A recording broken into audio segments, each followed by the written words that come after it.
Good evening students. Once again this is Santosh Kumar Sinha, your English faculty and welcome to my channel that is called ज्ञान गुरु English. जैसा कि आप लोग जान रहे हैं कि कल से हमारा जो सेशन चल रहा है सेंटेंस इंप्रूवमेंट का, और इसके पहले जो सेशन था हमारा था सेंटेंस रीअरेंजमेंट बैंकिंग लेवल का और एसएससी लेवल का। तो कल से लेके आज तक हमारा जो सेशन रहेगा सेंटेंस इंप्रूवमेंट, और ये सब जितना भी क्वेश्चंस है ना प्रीवियस ईयर का क्वेश्चंस है, क्योंकि जितना भी आप पुराना क्वेश्चंस को प्रैक्टिस करेंगे at least 5 to 10 years you will be highly benefited. तो उसी को ध्यान में रखते हुए हमारा कुछ यहाँ पर क्वेश्चंस है और उसको हम लोग देखेंगे, रीड करेंगे और उसका जो सॉल्यूशंस है उसको हम लोग कोशिश करेंगे फाइंड आउट करने के लिए। So let's start the topic and try to find out the correct answer of that question. तो हम लोग टॉपिक का नाम क्या है? Sentence improvement. कल 1 से 10 तक बना था, हालांकि इसके पहले भी मैं बहुत सारा बनाया था लेकिन उसको मैं कंटिन्यू करना चाहता हूँ। कल 1 से 10 तक था, आज हमारा कंटिन्यू रहेगा 11 से जितना हम बना सके, ठीक है। So let start the video and see what is the solution of that question. Question number 1 में बोलता है आई am very sorry but I don't believe what you से। इसमें अंडरलाइन पार्ट है बट आई डोंट बिलीव। जैसा कि कल मैं आपको बताया था कि सेंटेंस इंप्रूवमेंट में जो अंडरलाइन पार्ट होता है उसी को हमें फोकस करना पड़ता है और उसी अंडरलाइन पार्ट को टेंस के अनुसार रिप्लेस करना पड़ता है। अगर वो करेक्ट है तो हम जाते हैं सीधा डी में, यानी कि नो इम्प्रूवमेंट। अगर इनकरेक्ट है तो आइदर ए, बी और सी, ठीक है ना। सेंटेंस इंप्रूवमेंट का ही आपका ट्रिक्स है। तो let's read once again the question. I am very sorry but I don't believe what you say. यहाँ पर अंडरलाइन पार्ट है बट आई डोंट बिलीव। तो अब देखना है ऑप्शन कि हमारा इसका करेक्ट आंसर क्या है। तो ऑप्शन ए में बोलता है but I will not believe. यहाँ प्रेजेंट इंडेफिनिट में है और यहाँ फ्यूचर में दे रहा, तो हमारा ए पार्ट बिल्कुल इनएप्रोप्रिएट है। बी में बोलता है but I am not believing, यहाँ कंटिन्यूअस हो गया जबकि यहाँ पर इंडेफिनिट है। सी में बोलता है आई कुड नॉट बिलीव, यह पास्ट इंडेफिनिट में हो गया, तो भी इनकम्प्लीट है, मतलब इनअप्रोप्रिएट है, इनकम्प्लीट नहीं इनअप्रोप्रिएट है, जो कि गलत आंसर ट्रीट हो जाएगा। तो हम क्या बताए थे कल आपको, और इसके पहले भी हम बहुत बार बता चुके हैं कि सेंटेंस इंप्रूवमेंट में अगर तीनों ऑप्शन डिफरेंट है और तीनों का सेंस अलग है, तीनों का मीनिंग अलग है, तीनों का नॉलेज अलग है, तो उस सेंस में हम कहाँ जाते हैं? डी में, यानी कि नो इम्प्रूवमेंट में। तो so the answer is absolutely correct, there is no requirement of sentence improvement. D is the correct answer of question number 11, यानी कि सेंटेंस अपने आप में करेक्ट है। But I don't believe is the right answer of question number 11, क्योंकि sentence आपका indefinite में है तो ऑप्शन भी आपका इंडेफिनिट में है, यानी कि there is no requirement of sentence improvement. Now let's move to question number 12. All the allegations leveled against him were found to be baseless in this matter.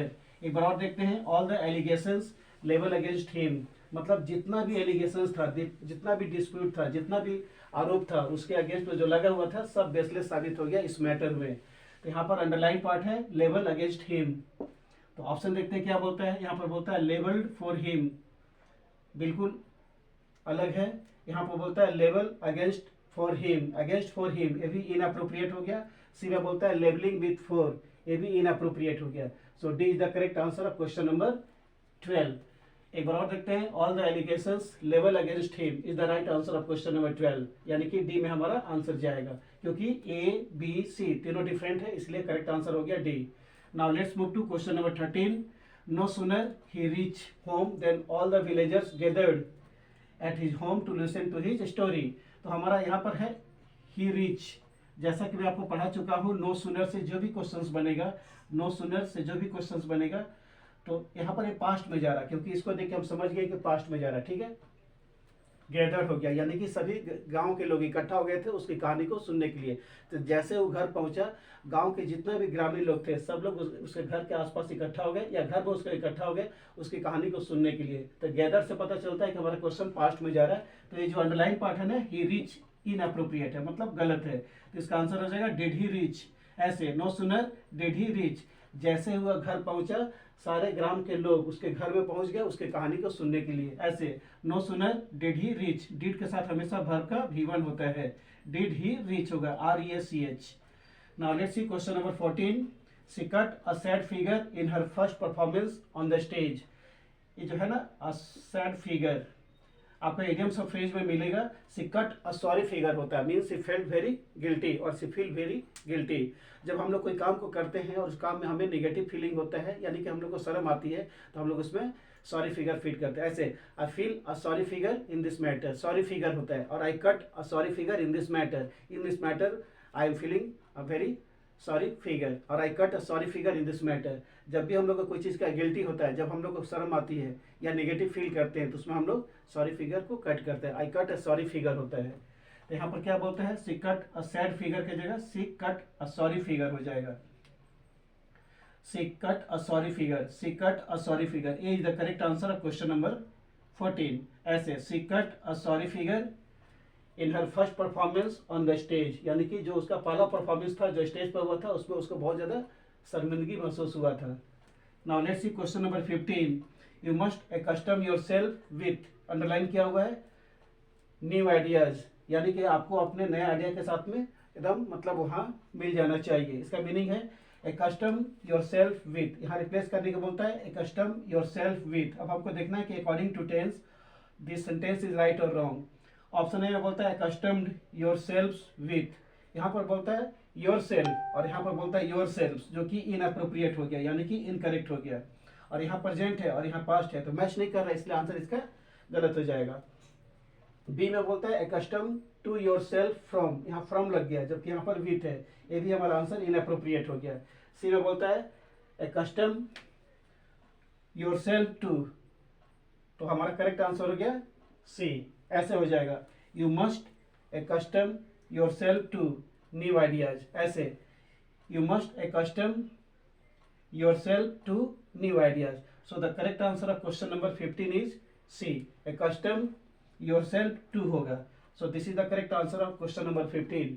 तो चलिए हम लोग देखते हैं कि हमारा अगला क्वेश्चन सेंटेंस इंप्रूवमेंट से क्या कंटिन्यू होता है और उसका सोल्यूशंस क्या क्या होगा।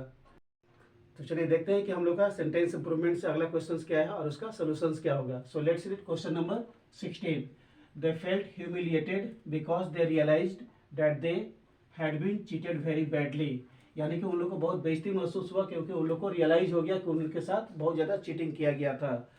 एक बार और देखते हैं, they felt humiliated because they realised that they had been cheated very badly. तो आपका अंडरलाइन पार्ट है had been cheated very badly, तो according to tense this is the correct answer of question number 16, means underline part is correct. Option A में बोलता है have been cheated, यहाँ पर had है तो यहाँ पर हैव है, तो इनअप्रोप्रिएट हो गया। बी में बोलता है हैड चीटेड वेरी, तो यहाँ पर यह भी इनअप्रोप्रिएट हो गया। सी में बोलता है had been cheated very badly. तो मैं आपको क्या बताया था, जब अंडरलाइन पार्ट किसी भी एक ऑप्शन उठा के दे देगा आइदर ए बी सी, तो उसमें हम टिक नहीं मार के सीधा किस में जाएंगे, डी में, means the question is absolutely correct. एक बार और देखते हैं, they felt humiliated because they realised that they had been cheated very badly, उनको बहुत ज़्यादा बेइज्जती महसूस हुआ जब उन लोगों को पता चला कि उन लोगों के साथ बहुत ज़्यादा मतलब धोखा हुआ है, उनको बहुत ज़्यादा चीट किया गया था। So the answer is absolutely correct, there is no requirement of sentence improvement. The correct answer of question number 16 is D. Now let's see question number 17। 17 में क्या बोलता है देख लेते हैं उसको हम लोग। क्वेश्चन नंबर 17 में है on hearing the loud noise, यानी कि जोर का आवाज़ सुनने पर, जोर की आवाज़ सुनने पर the boy got down from his bicycle, यानी कि लड़का अपने बाइसिकल से उतर गया था जब उसने जोर की आवाज़ सुना। तो अंडरलाइन पार्ट यहाँ पर क्या बोलता है ऑन हियरिंग। चलिए ऑप्शन देखते हैं, ऑप्शन ए में बोलता है ऑन अ हियरिंग, यहाँ पर सिर्फ ऑन हियरिंग है और यहाँ लगा दिया ऑन अ हियरिंग, जो कि इनअप्रोप्रिएट हो गया, आपका काम नहीं कर रहा है। यहाँ पर ऑन हियरिंग है और यहाँ बोलता है आफ्टर हियरिंग, सुनने के बाद, और यहाँ है सुनने पर, जैसे उसने जोर का आवाज़ सुना लड़का अपने बाइसिकल से नीचे उतर गया, तो यहाँ आफ्टर लगा दिया जबकि यहाँ पर ऑन है, तो ये भी आपका इनअप्रोप्रिएट हो गया। सी में बोलता है विथ हियरिंग, सुनने के साथ, तो ये भी आपका इनअप्रोप्रिएट हो गया, यानी कि the correct answer of question number 17 is D. On hearing the loud noise the boy got down from his bicycle, यानी कि लड़का जैसे ही आवाज़ सुना, आवाज़ सुनने पर वह अपने बाइसिकल से तुरंत उतर गया था। Now let's move ahead, let's see question number 18। You may appoint whoever you think, यहाँ पर अंडरलाइन पार्ट है हुएवर यू थिंक, जिसको आप सोचते हैं, can do the job most efficiently, यानी कि आप उस आदमी को अपॉइंट कर सकते हैं जिसको आप सोचते हैं कि इस काम को अच्छा से कर सकता है, who can do the work effectively और इफिशियंटली। यहाँ पर अंडरलाइन पार्ट है हुएवर यू थिंक, जिसे आप सोचते हैं उसको आप अपॉइंट कर सकते हैं जिसको लगता है कि काम को अच्छा से कर सकता है। तो ऑप्शन देखते हैं, अंडरलाइन पार्ट है whoever you think. Option A में बोलता है एनीबॉडी यू थिंक, जो कि इनअप्रोप्रिएट है। बी में बोलता है समवन यू थिंक, ये भी इनअप्रोप्रिएट है।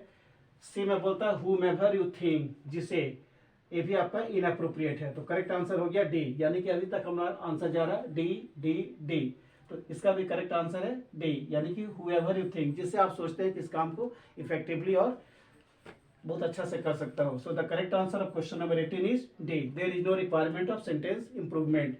Now let's see question number 19 means second last of today. The summer season has already set out. यहाँ पर सेट आउट है, इसका मीनिंग हो रहा है, पूरा पढ़ लेते हैं हम लोग, उसके बाद मीनिंग आपको क्लियर हो जाएगा. The summer season has already set out and the days are getting warm. मतलब गर्म, इसका मीनिंग होता है गर्मी का महीना आ चुका है और दिन दिन पर दिन गर्म होते जा रही है. मतलब गर्मी का महीना आ चुका है और दिन पूरा गर्म होते जा रहा है. तो यहाँ पर बोलता है सेट आउट को हटाने के लिए बिल्कुल ये इनअप्रोप्रिएट है. तो क्या हो जाएगा, set in. The summer season है set in, the rainy season है सेट इन. सेट इन होता है, सेट आउट की जगह सेट इन का प्रयोग करेंगे हम लोग, set in. So the correct answer of question number 19 is A, set in. ऐसे the summer season has already set in and the days are getting warm और the days are becoming warm. यहाँ पर correct answer 19 का हो गया ए, set in हो जाएगा. The rainy season है set in, the summer season है set in, the winter season है सेट इन. सेट इन होता है सेट आउट के बदले और सेट ऑफ के बदले. Now let's read question number 20. The carpenter is the most skilled of all other carpenter in our workshop. यानी कि जो कारपेंटर हमारे वर्कशॉप में है वो बहुत ज़्यादा स्किल्ड है. तो इसका आंसर हो जाएगा, अंडरलाइन पार्ट है, ऑफ ऑल अदर कारपेंटर्स. यहाँ पर कंपेयर करने के बोल रहा है, ऑफ ऑल अदर कारपेंटर्स को बोला रिप्लेस करने के लिए अंडरलाइन पार्ट है. तो चलिए देख लेते हैं क्वेश्चन को एक बार और. The carpenter is the most skilled of all other carpenter in our workshop. यहाँ पर मोस्ट स्किल्ड बोला है, यानी कि जो कारपेंटर हमारे वर्कशॉप में है वो बहुत ज़्यादा स्किल्ड है. तो इसका हो जाएगा answer, the carpenter is the most skilled carpenter in our workshop. So correct answer of question number 20 is A. यहाँ पर कारपेंटर हो जाएगा ऐसे, the carpenter is the most skilled carpenter in our workshop. यानी कि हमारे वर्कशॉप में जो कारपेंटर है ना बहुत ज़्यादा स्किल्ड है, यानी कि सुपरलेटिव में चला गया. तो correct answer, the correct answer of question number 20 is ए. तो यही था आपका आज का सेंटेंस इंप्रूवमेंट. अगले दिन यानी कि कल फिर हम आएंगे आपके लिए बहुत सारा क्वेश्चंस लेकर के, जो कि रहेगा सेंटेंस इंप्रूवमेंट से. और एक चीज़ याद रखिएगा, और बार बार आपको मैं अपने वीडियो में बोल देता हूँ, सेंटेंस इंप्रूवमेंट और sentence rearrangement, this two are very very important from any competitive point of view. So it's your duty to complete all this things sincerely and minutely so that you may get very good marks in your final examination and competitive examinations. तो अगले दिन फिर मैं questions लेके आऊँगा कल. और अगर आपको ये वीडियो अच्छा लगे तो इसको लाइक कीजिए, शेयर कीजिए और ज़्यादा से ज़्यादा आपको सब्सक्राइब भी करना है. Till then good night to all of you. Thank you.